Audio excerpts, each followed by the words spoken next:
That'd be great. Thank you, Sarah. So we will be recording this. If anybody has any concerns with that, you can reach out to us. Our emails are at the end, and we will either delete the section that you've participated in or not share the entire recording if necessary. We want to make sure everyone's comfortable as they share. Today we'll have a quick recap of what we talked about in August. We'll have a nice presentation from Todd, and then we'll have some time for question and answer and comments at the end. Really, again, the point of this meeting, as always, is to be really collaborative, and would be great to have some input and experiences from everyone. We'll then talk about some of our upcoming meetings at the very end.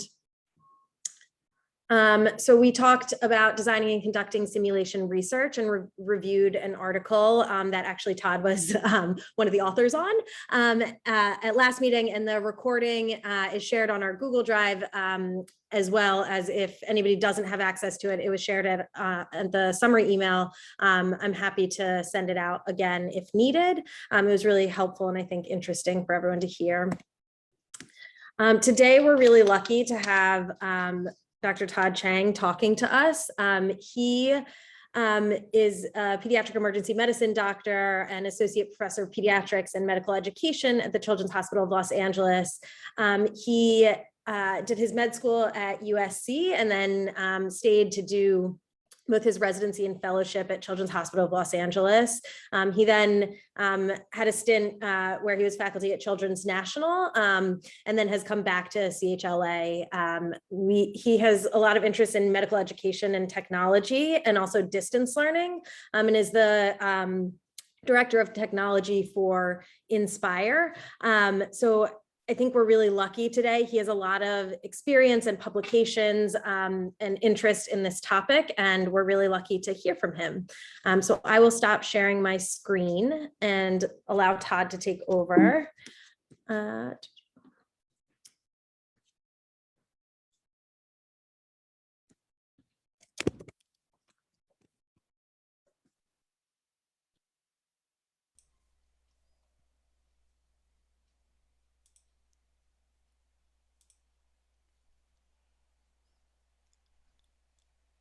Confirming that you guys can see this. Yep. Great. Thank you for the invite, Lindsay, and thank you for that introduction.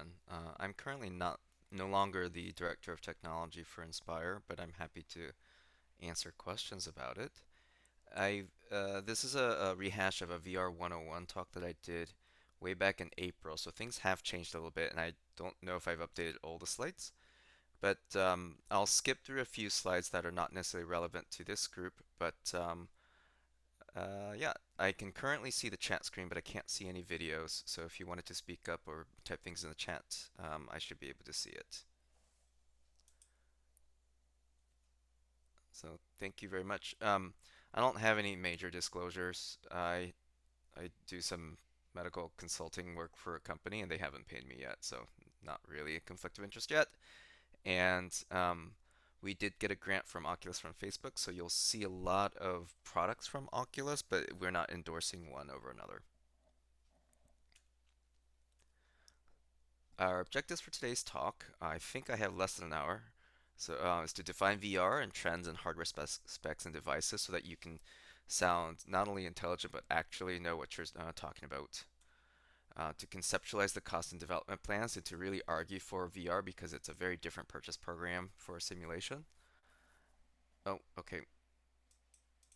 We will praise the available evidence of feasibility, effectiveness, and efficacy of VR. This will go really fast for this talk, and then discuss how you guys can complement existing simulation infrastructure, etc., with VR. So I know some of you already have established VR programs or VR research programs. Others are thinking about it. Others have a headset somewhere lying around and you're trying to figure out what to do with it. So we'll take all of that aside. So I formulated this talk in thinking about the really nerdy academic things as well as for practical items for, say, operations people, and then really taking an integrative approach to both of that. So let's go to the practical fun stuff first. And that's first to define VR. And the terminology for VR, virtual reality, in English, as it started in the 2000s, has really evolved. So the early definitions of virtual reality VR is not what we term today for VR. So this used to be called VR. This is heart code from the American Heart Association. You use this on your iPad or on your computer, and technically it's classified as a screen-based simulation, and not necessarily a virtual reality. This could be a virtual patient. The patient is technically virtual, but it's different than saying that this is virtual reality, which is a true modality in of itself. And when we say VR now in 2021, this is what we mean. We mean it's a shorthand for 3D head-mounted virtual reality, and head-mounted kind of looks like this. So this is one of our former research assistants, who's now a medical student, who's showing what the old Oculus Rift looked like. And what you see on the right-hand side is her viewport as well. And in a moment, she'll be able to use her hands and controllers, which are also visible in some of the VR models. And that's how she interacts with this particular software. And so this is what we mean when we say VR currently. We'll talk briefly about the different types of VR, which are classified into 3 degrees of freedom and 6 degrees of freedom. DOF is the abbreviation for degrees of freedom. This is a unique term in VR hardware that has nothing to do with statistics of degree of freedom. The first three are these movements that you will do with your phone when you do panoramic shots of the cityscape or your cat or whatever. So rolling, pitching, and yawing are the 3 degrees of freedom, and all VR's devices and software should accommodate for these three degrees. Many of them will use your phone. The left one with the Google device is actually out of market currently, but Google Cardboard in the middle and Gear VR allows you to place your phone inside, and it allows you to have a 3 degree of freedom VR experience. Alternatively, there are standalone devices, which some of these are off the market. Oculus Go on the left-hand side, which some hospitals still have. The Lenovo Mirage and the Vive Focus up on the top. Because it's a standalone device, which means no phone is required, all the computing power is in the headset, and you're allowed to use a little bit of a controller. It looks like a remote control. So again, this is 3 degrees of freedom. And what 3 degrees of freedom means is that you can't stand up or you cannot move forward because those are not the degrees of freedoms that's supported by 3DOF. So when you're consuming 3 degree of freedom VR, you really do need to sit down. You can look around with your head, maybe look up if you need to, but as soon as you start moving or doing locomotion, you actually will get really dizzy. And so most people who have cyber sickness or dizziness will have 3 degree of freedom devices and attempt to do 6 degree of freedom movements. And the other 3 degrees that make up the 6 DOF, including are these three movements, which are cardinal movements up, down, up and down, left and right, and forward and backwards, the X, Y, and Z axes. So once you have a device that can do all six, then it becomes much easier to track where you're going. And all the 6 degree of freedom devices will actually look for where you are in the room or space at all times so that it can keep track and allow you to move freely without getting as dizzy as the 3 degree of freedom. Many of these devices are outside in, which means they come with sensors. I'm going to try and annotate to see if this works. If you guys can see the mouse, shout if you can, because I can't see your chat screen anymore. We can see it. Um, Yeah.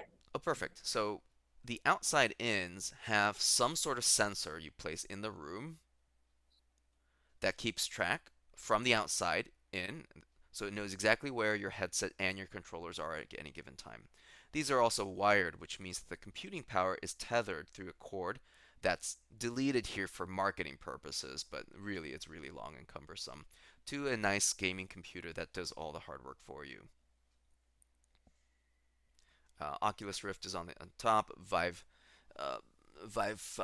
my gosh, HTC Vive Pro is on the second one. Sony PlayStation and the Valve Index is on the bottom. And there are pretty much more and more brands that are coming. There are a lot of European and Asian brands I'm not covering here, so just know that there's tons of other brands. This is an inside-out 6 degree of freedom VR that's also wired. You see the long tether cord here that connects to your computer. This is the Oculus Rift S, and inside out means that the sensors are actually built in, these little cameras and ports throughout the headset, and it keeps scanning the outside as well as scanning the controllers. So you don't need external sensors. You can actually play this in quite a few settings without external sensors. Keep in mind that the visor has to have constant visualization. So if you put your hands behind your back, for example, with the controllers, it will no longer see your hands. And then there's the wireless versions of 6 Degrees of Freedom VR. So all these products, the Google Lenovo upgraded version, the Vive Focus 6 Degree of Freedom plugin, and the Oculus Quest and Oculus Quest 2 are all examples of 6 Degrees of Freedom VR. They're all inside out, and then they're wireless, which means that you can actually use them anywhere you'd like without a computer.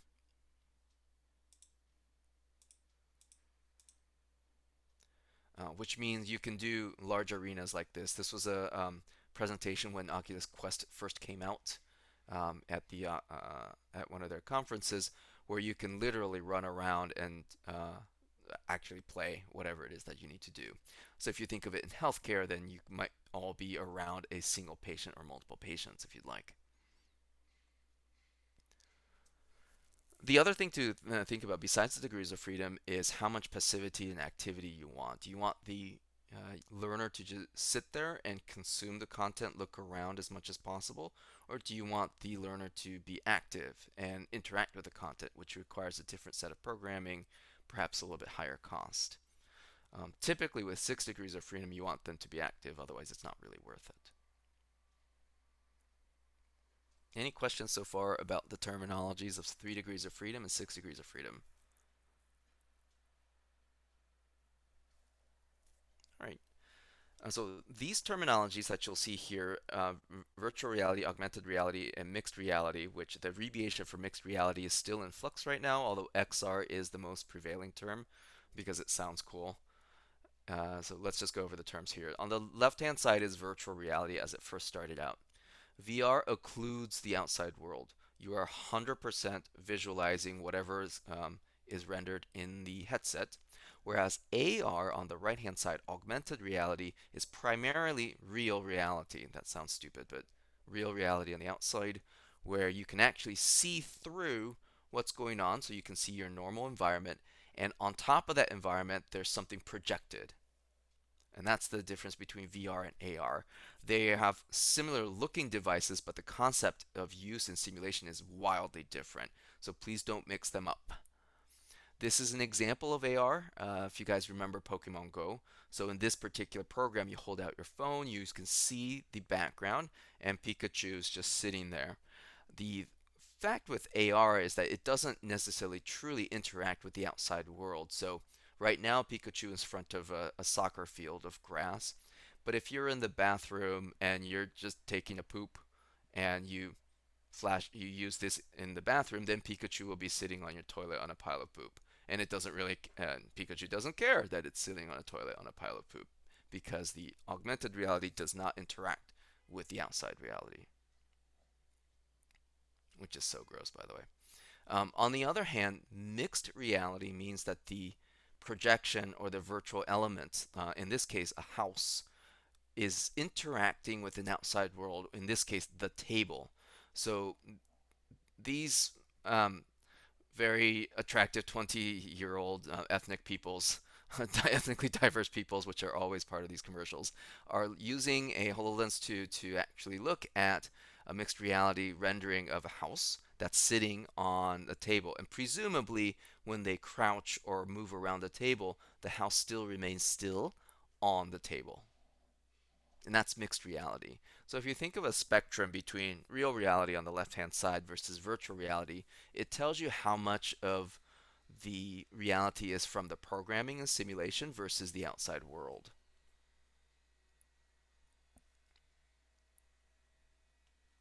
All right. Questions so far? We are still doing on well on time. So let's cover choosing VR for healthcare simulation, while you may not or may choose VR. VR in healthcare currently has four known uses. This will probably remain true for quite some time. Two of them are patient focused, and you guys may have been approached by other people who want to use VR on your kids or your adult patients, which is slightly different than the provider focused stuff in simulation. So on the left hand side, you have therapeutic escape and therapeutic desensitization. Escape means that you want to take them away from their current reality. So, for example, for painful procedures, somebody getting an IV or another laceration repair, you can take them away from that to any reality that you want. It doesn't have to be a simulation, it could be a game. This is an example where you can just take them to a beach where something painful is happening. So, this is an example of therapeutic escape. And there's a fair amount of literature on decreasing anxiety and decreased perceived pain for painful procedures. On the other hand, you could use the VR to put them in a place that you want rather than take them away from their reality. So this is a software from Mindwave, a company in London that makes treatments of VR for phobias or fears. In this particular scenario is for the fear of germs, germophobia. In this scenario, you are placed in a VR bathroom, which starts out very, very clean, very shiny, everything's nice and clean, and then gradually you see a little bit of dust, some mold, and perhaps some bugs start crawling in until you really just can't stand it and have to run out of the bathroom. So this is actually a germophobia treatment that people use, and VR has been shown to actually have fairly good success rates for phobias as well as PTSD, post-traumatic stress disorder. And the majority of VR PTSD studies have been done on the American military, which coming back from war times. So this is therapeutic desensitization. The other two uses that you're more likely to be familiar with are the provider focused, in other words, training us and clinicians and clinical staff. This is the 360 video, which is technically a form of 3 degree of freedom passive VR that is often used for confined spaces such as the operating rooms, operating theaters, or areas like the trauma bay where you need to have situational awareness of everything around you. So there's quite a bit of work in this arena, and this is an example of three-dimensional visualization that uses 3 degree of freedom passive VR. This is an example of another 3D view, but this is a little bit more active called the Stanford Heart. This is from David Axelrod's team from the Lucille Packard Children's Hospital in Stanford up in Northern California, where you can see a congenital heart for cardiac ICU and neonatal ICU patients, as well as postoperative hearts. You can turn the heart around, zoom it, even break it apart and walk through it, for example. And you can show this to not only your colleagues, but also to the families and parents of the patients. And so this is an example of 3 degree of freedom. You don't need to walk around, but also active because you're using a remote control to manipulate the heart. And finally, there's simulation assessment, as you guys know for simulation, which I don't have to explain too much to this audience. But this is primarily going to be a 6 degree of freedom active device. So most simulations you are preferably on the 6 degree of freedom devices because you really want to have them to have locomotion and all sorts of movement. And what this means is that there's a variety of VR devices. There are many more brands than this that are out there currently. But the 6 degree of freedom active devices cost more and they require better graphics engines. And the best ones are the tethered versions or wired versions that use a gaming PC, a gaming computer, to do all their work for them instead of the headset.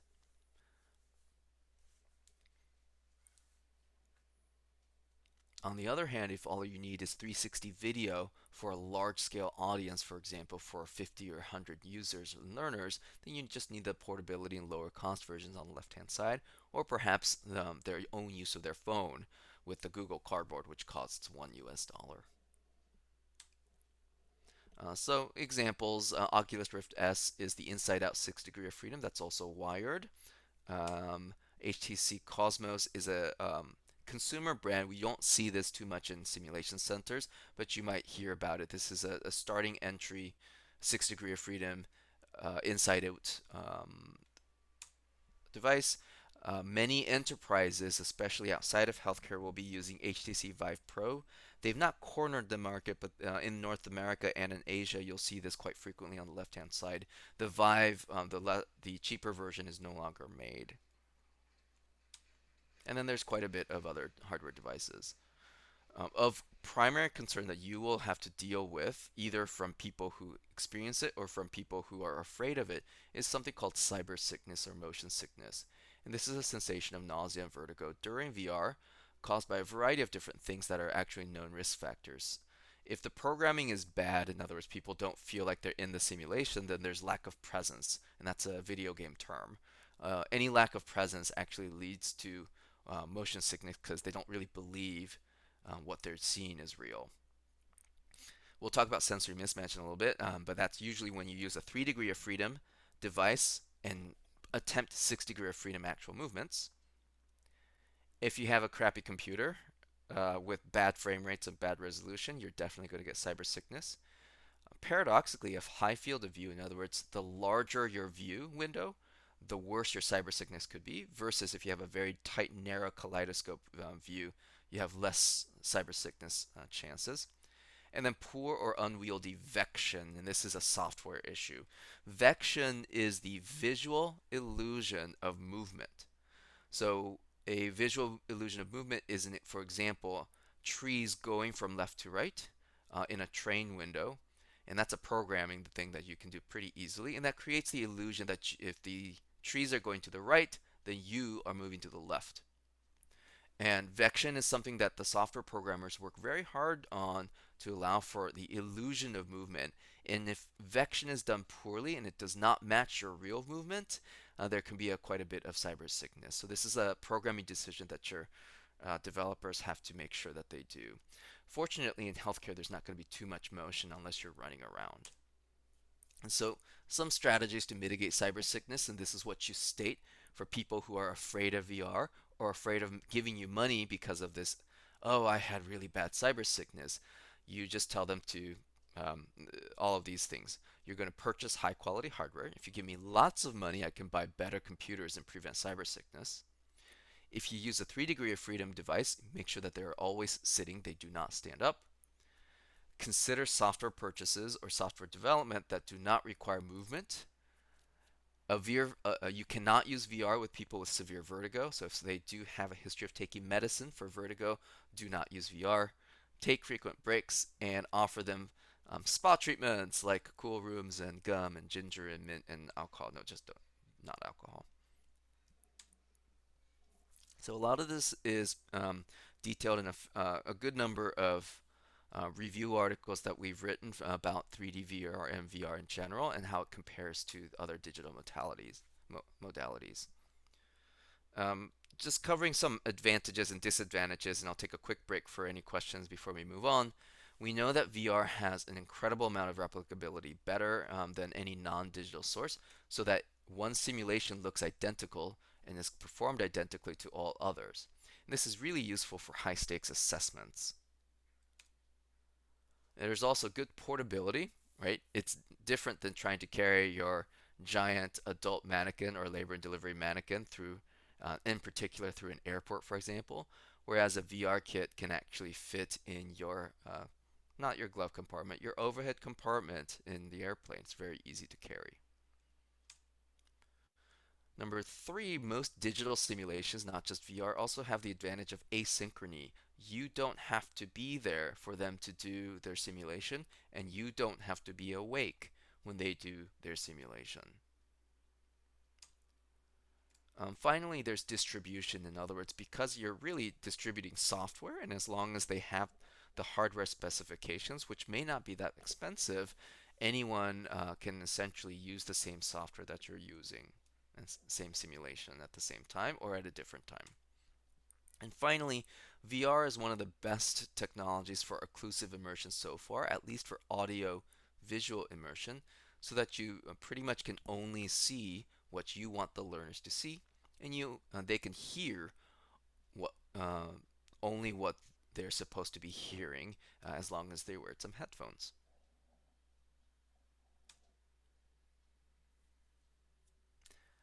Let's cover the disadvantages before we take questions. The catch, of course, is that there are very high front-end costs, much higher than your typical simulations, even if you buy prefabricated ones, or at least even your developers, if you're in-house and you're trying to develop your own software, there's high front-end costs in terms of time.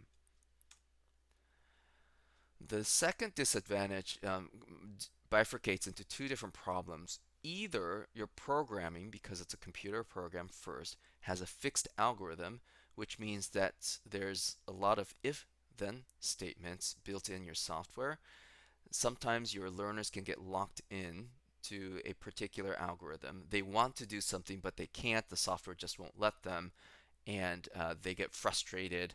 They don't really understand why they can't do it. So many times that there's fixed algorithms, they can't pick up a certain item, they can't run into a certain thing, can be detrimental to the learning experience. If you want to solve this by allowing for a lot of flexibility and in fact allow for changes from a human, in other words, you control the scenario as the learner goes along, and we do this in mannequin-based simulation, then the other problem you'll run into is bandwidth. Two VR devices trying to work together at the same time is pretty restrictive on bandwidth. You must have a very good tethered connection is recommended. Wi-Fi is okay, but even Wi-Fi and 5G can have their limitations. The third disadvantage you may already know is that VR has a very particular tech support that most hospital and school, university IT support are not prepared to handle. And then finally, almost finally, low haptics is actually a perennial problem with VR. You can't simulate touch or feel as much as you can with the audio-visual simulations. So any procedures or any simulations that require a lot of touch may be problematic with just VR. And this is where you can do hybrid simulations where you add a certain mannequin or mannequin part within the VR to help supplement the haptics. But by itself, VR has the poorest haptics of any simulation modality. Everyone wants to know about costs, and I'm not going to put any dollar amounts for you, but conceptually, what I want to show you is the idea of the cost model of mannequin-based simulation versus VR. And during development and implementation, mannequin-based simulations always have costs. They're not free, but each time you do it, there's a cost incurred on the staffing and preparation, cleanup, and destroyed materials that you may have to replace. And so what you see here is these little spikes of costs that are um, that occur every time you use the mannequin. On the other hand, the VR cost patterns look a little bit different. There's almost always very high development costs, usually in the form of software programming or purchasing a software program that's already been done. Implementation has a little bit of a cost. You need the hardware and a little bit of space, but then the costs are recouped each time you do a simulation because running the simulation is relatively low cost, pretty much only with human facilitation, but there's really no material cost and nothing to replace except for occasionally hardware down the line. And so when people argue for VR, there's high upfront costs, which can be a barrier to entry, but then over time, the cost will get recouped as more and more simulations are done with the VR headsets.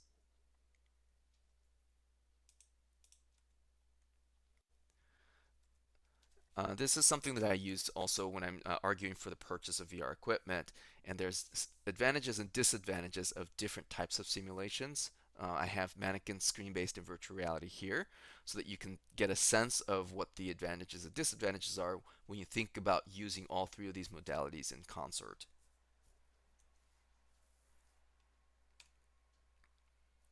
All right. Um, I'll pause here to see if there's any other questions. And Lindsay, I'd like to do a time check. Do you want me to stop at the 45 mark or a little earlier? Yeah, I think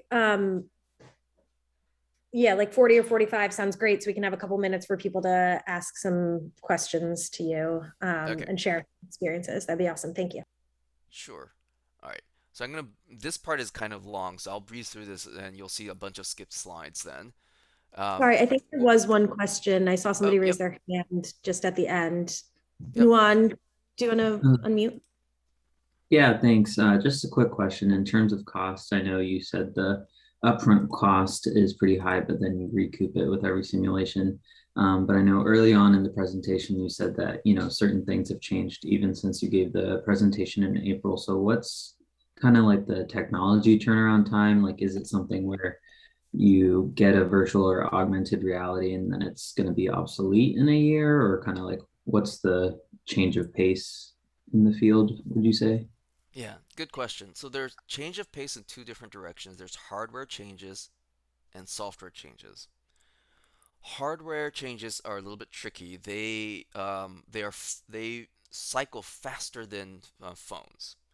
So the amount of turnaround time that you can have for your iPhones and Android devices is actually slightly slower than how quickly VR hardware sets go obsolete. Um, I did this presentation in April 2020. At that time, all the hardware that you saw were still in the market. Currently, at least five of those are off market. It doesn't mean they don't work. They totally work, but they no longer sell them, and their help and support are currently still going, but they will probably cut that off in a year or two. So there are hardware issues that you need to upgrade each time. The thing is that the hardware itself is not that costly. The Oculus Go was $199 US. It's no longer supported, but it wasn't a bad investment to have one or two around, and we can still use those. It's not a problem. The highest end one, the HTC Vive Pro, we had to purchase for I think $1,399. That hopefully will last for a few more years before they retire it. So the hardware has reasonable costs, but it's not as high as the software. That's the issue. So you can replace hardware without any changes to the software as long as the software is supported by the hardware.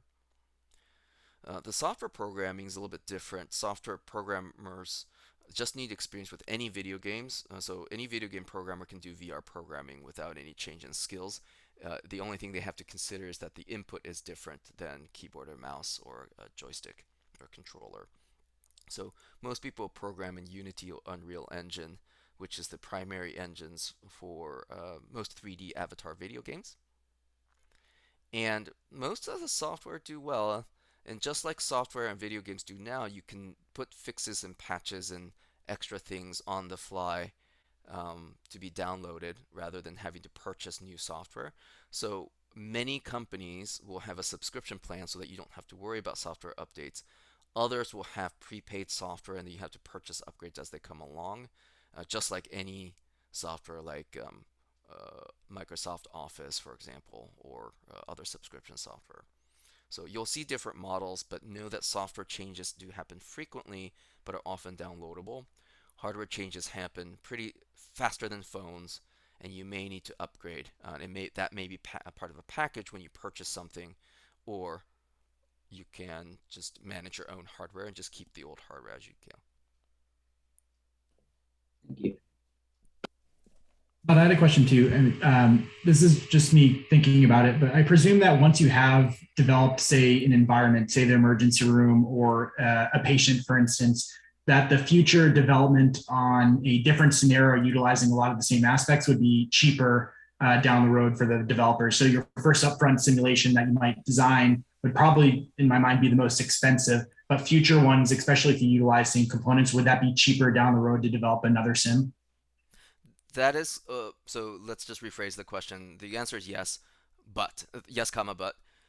So the question was, would it make sense that because you're developing everything for the first time for the first scenario, it's the most cost prohibitive, very expensive, but as long as you keep reusing assets and UIs and functions, and even like giant swaths of code, could you lower the cost for subsequent ones? And the answer is absolutely yes, comma, but that means that you must own the UI and the assets that are being used. So there are different ways that companies and developing companies and universities will have about different rules about reuse. And there are some assets that are very cheap to buy. For example, you can buy the skin of an avatar, which is kind of creepy, online for like $5. So if you wanted to swap out a skin, here's $5. But every time you reuse it, they require royalty. So you keep paying for it. If you develop your own, then of course there's high upfront costs, but now you own that asset and you can keep reusing it for free or whatever the terms and conditions are for that. So if you have your own in-house developer team, then absolutely that cost model is absolutely effective. The first one costs a lot, the second one costs much less, the third, fourth, fifth gets much, much easier.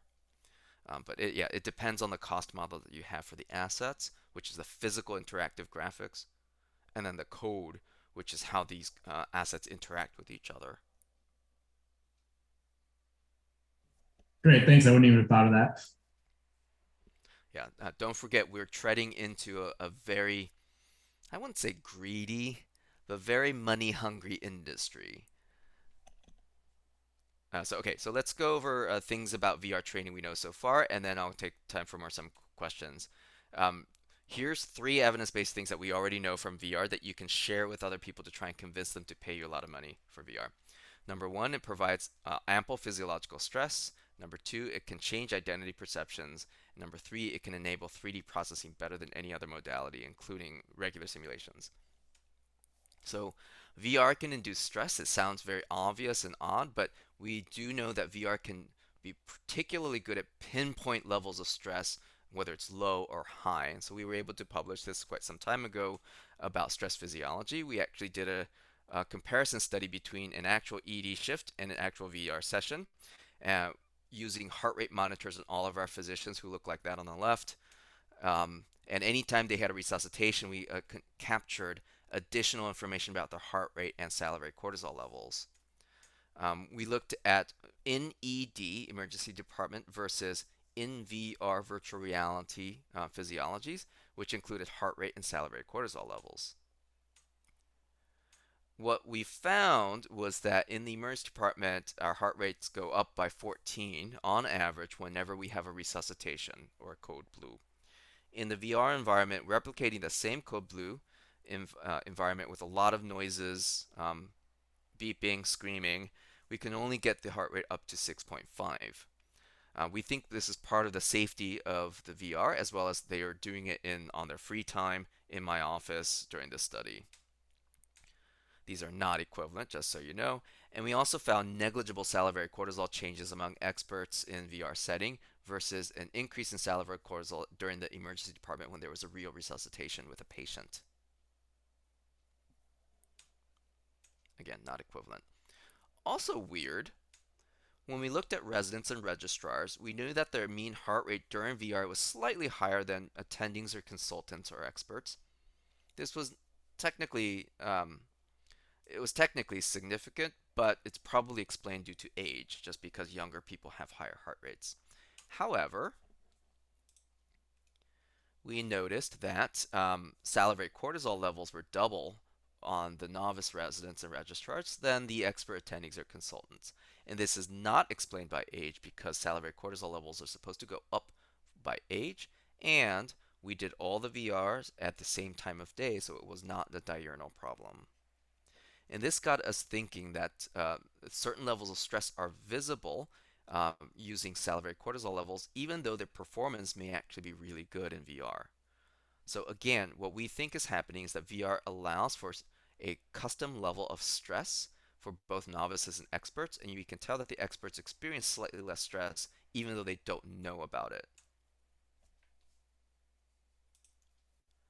All right, number 2, VR can change identity perceptions. This is a VR program way back in the day called 1,000 Cut Journey, where you play as a young African American boy in Detroit or a Midwestern city, and you interact with the world and perceive the world through his eyes.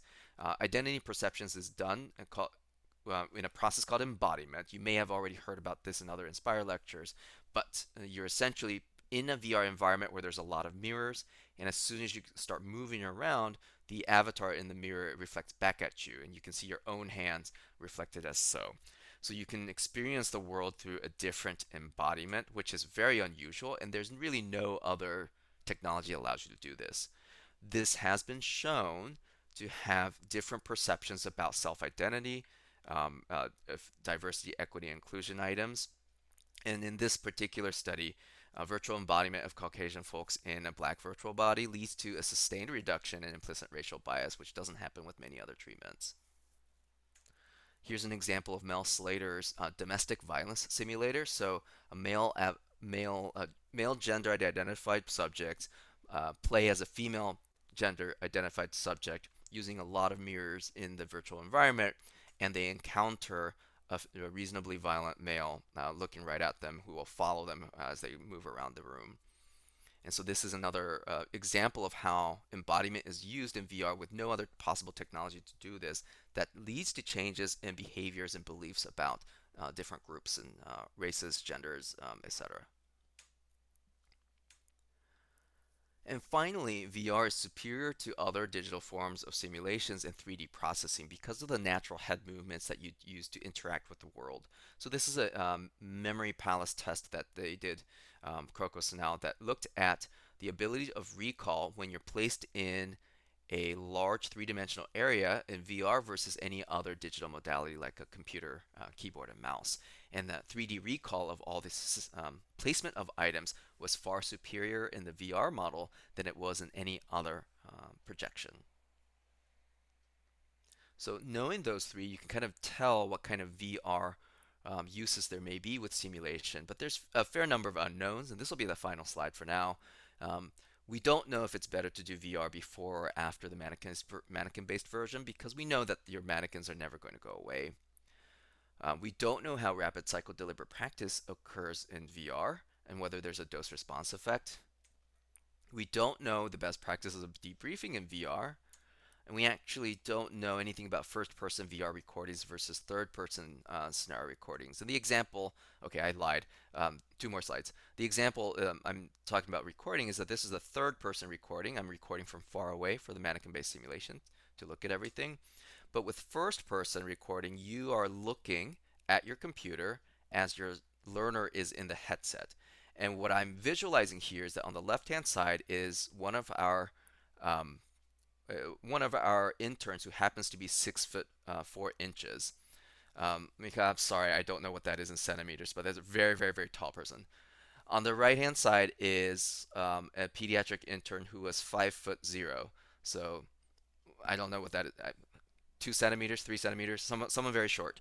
So, and what we're seeing with the first eye view is that on the right-hand side, you can actually see that the shorter intern can see the vital signs monitor, which is clipped on the photo on the upper right.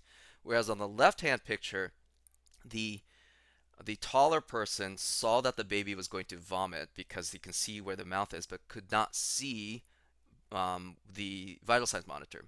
So the person on the left actually missed a lot of desaturations, but saw the vomit and went for suctioning. The person on the right was staring at the monitor and could not see the baby's face, and therefore didn't see any vomiting to suction.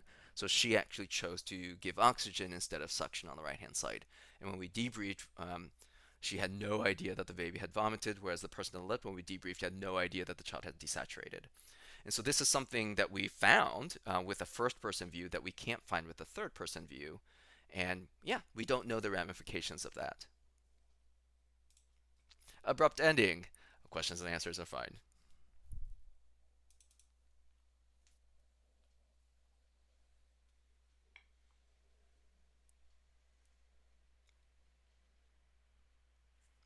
That was great, Todd. I really appreciate you going over the descriptions because I had no idea what the differences were between, some of the VR, AR, and mixed reality. One of my questions is, you work at, an excellent children's hospital. How do you integrate or choose to integrate a sim session into VR, AR, rather than doing traditional simulation? What have you found that works well? Like what type of scenarios that you feel like VR, AR might be the route to go compared to our traditional simulations? That's a good question, Ryan. So the question is making informed choices and curation of which which topics or skill sets or learning objectives to address by AR, VR, XR versus traditional simulations? The answer comes in the advantages of VR. We don't use VR just because it's cool and sexy. That is like the wrong way to go, and a few people get entranced or mesmerized by the technology, and then they fail miserably because they think that it's going to change the world. Alternatively, if you speak with a VR person, like basically when I worked with Oculus, they wanted me to start saying like, "Oh yeah, simulation is going to get destroyed. VR is going to get take over everything," and that's also not going to happen. And so VR is important at identity perceptions, 3D processing, and stress physiology. So if your learning objectives require any of those three, I would strongly consider VR. So 3D processing means like anesthesiology sits in one place, probably stands in one place, and but has this like control panel, if you will, of the patient, things like that. That's actually pretty amenable to VR, and we know that VR should help with them. Um, it should be said that of all the societies currently, the Society for Anesthesiology is the first to incorporate VR into their assessment and CMEs and certifications because of that fact. Number two, if you have anything DEI and you just want to swap out the skin of a person to see what happens, or just put a hijab on somebody and see if they notice, um, I think a digital hijab is like $5 or $10. It's easy. So DEI items might actually do really well. You don't even have to tell them, right? It's almost like a hidden curriculum, implied curriculum. Um, Things with haptics probably should stay away from VR. Unless you do AR and have a mannequin that can be placed in it integrates with it. So there's some VR CPR programs where the mannequin is in a particular place and the VR is in a particular place, and it projects like a dead person when you're doing CPR on the mannequin. And believe me, there's plenty of dead people avatars that you can get for free because video games, right? And yeah, but otherwise, more minute haptics, you're going to probably stay away from VR and XR and at this time. So it's really about the type of learning objectives, whether you need haptics or things outside of VR, AR, XR, and whether you can capitalize on any of the three advantages that you know so far. Great, thanks. I had another quick question. So in that last slide, when we talked about like the two interns and how they missed kind of things, was that looking at their eye movements or just how they turned their head? Like, how did we know what was in their field of view or Very like good what they saw? question. Yeah, so how do we know what they're seeing? The 3 degree of freedom VRs don't usually project to anywhere, so you have no idea what they're doing.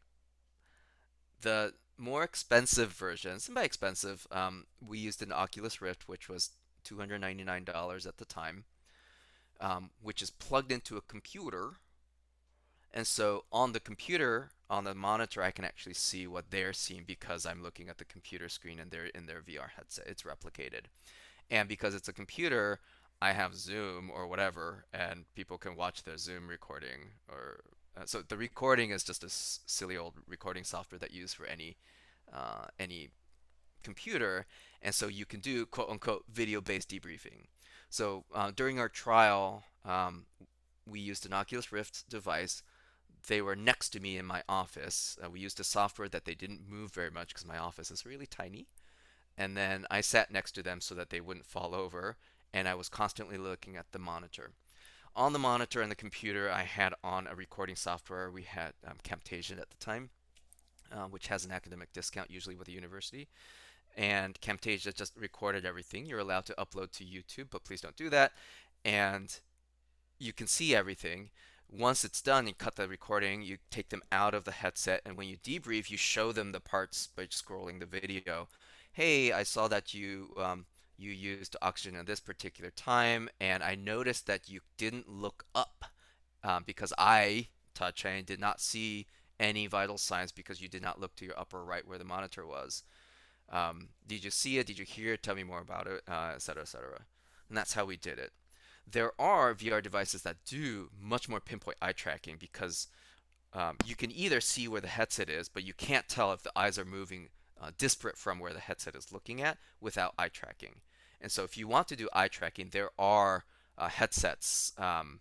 Their Pico does one. The HTC Vive Pro EYE has it. And there's a couple of others that do eye tracking, either third-party mods or native to the hardware. Thanks. That's really interesting. I'm curious what people's sort of experiences have been with the debriefing in traditional simulation versus that. Have you heard, like, has that been, it sounds like that hasn't been studied because that was one of your still to understand, but what has their experience been with the people that you've debriefed with it? Sure. Yeah, it's really weird. I feel like I kind of just like swimming in midair and not really knowing what to do, but you can use a similar principle. So our VR software that we used has a very tight algorithm. It's status epilepticus, and we don't even allow you to choose between phosphonatoin or levetiracetam. So we force a phosphonatoin, and so because it's a very strict algorithm, the type of debriefing tends to be a little bit more straightforward, plus deltas. Please tell me about your decision and blah blah blah. We have a hard time using pearls and advocacy inquiry because it's just like algorithmic. We do a lot more. Um, the the VR was designed to induce a lot of stress. There's a lot of screaming. There's overhead pages. The lights like flicker at one point. So we do more debrief in that realm to find out about how they're feeling. What were some techniques to try and center yourself to get to the algorithm, and so it was very topical, and I felt like that really helped. If you have a much more wide open world VR, I don't know. I default to advocacy inquiry or with good judgment during mannequin-based simulations, but usually I have a general sense of everything that's going on. Whereas if you're really not watching the VR, or not what if you don't have a sense of what's going on the left and right because you can only see what's on the middle, that's a little harder, right? Because you're allowing the software to do all the vital sign changes, not you, or not even pre-programmed. So you either know the software by heart, or you're kind of at the mercy of the computer doing its thing. So it's interesting. I don't have a good answer for you. It's the worst is when you can't see what they're seeing and they're just re-describing what they saw and you're trying to debrief like, uh, oh, so you saw a ferret? What did you do with the ferret? How did you feel about the ferret? Why do you have a ferret?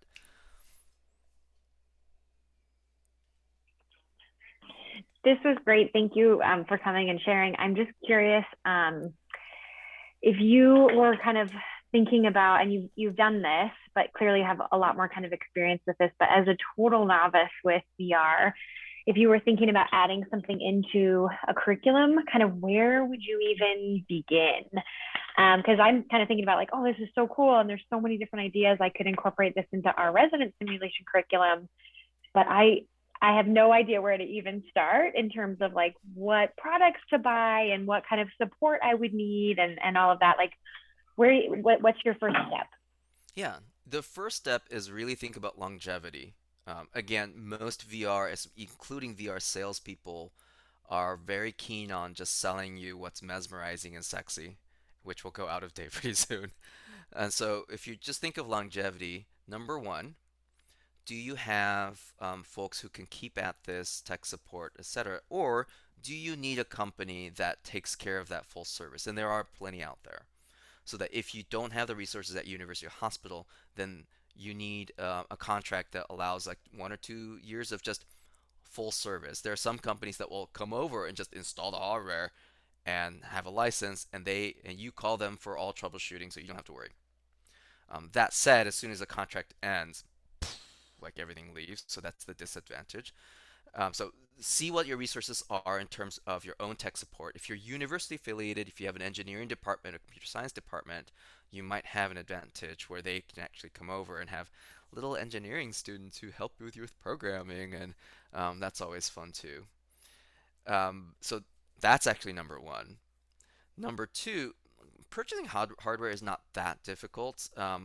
If you want to get a gaming PC, it's a little bit harder. You have to persuade your hospital that you're not just sitting around playing games, even though you really are sitting around playing games.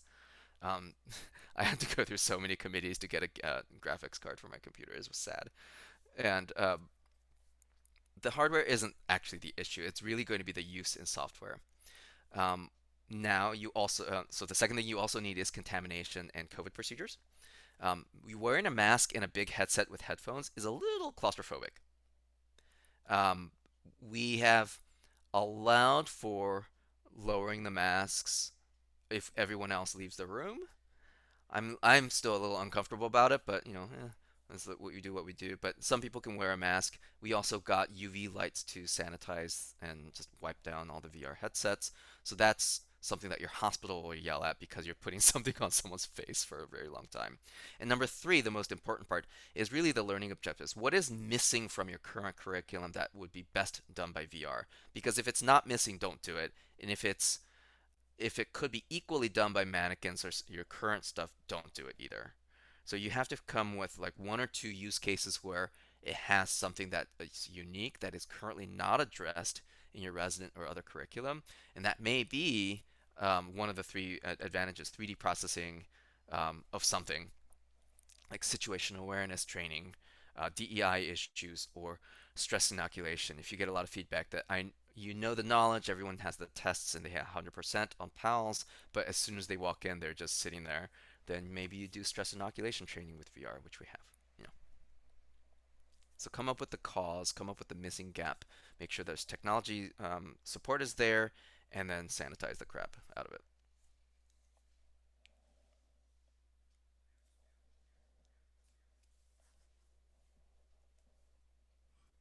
Awesome. Well, I would want to respect everyone's time, and I think that was such a cool presentation, and really big takeaways for me were like, all the really cool, interesting things, but don't get too lost in the sexiness and figure out what actually would be helpful for your program or what you're missing in your program. So that was a great last question, Shannon. Thanks for everyone's involvement and asking great questions. And thanks for your time, Todd. Want to just briefly talk about what's next for us. Isabel Gross and I and a couple other people are working on developing a mentorship program with like IPSS Fellowship and the Novice group to try and link some of us with some mentors. So stay tuned for some of that. We'll have our October meeting. We're working on figuring out a date, and tentatively it will be designing and conducting validity assessments, but I'll have an update in our summary email with the actual date and what we're doing. In November upcoming, we're going to be doing some research updates and mini alerts. And so if you have a project that you would like feedback on, we will be look out for that as well, and I'll figure out the date so you know whether or not you're available before then. And just as a quick reminder, the Inspire DEI Award is due September 30th, so in 3 days. So if you are interested and have not submitted, make sure you get that in. I'm just going to throw up again the core groups emails. If you have any questions or anything, please feel free to reach out to us if you have any thoughts or anything else. And we really appreciate all of your time and asking questions and everything. And thanks again, Todd. That was really, really phenomenal.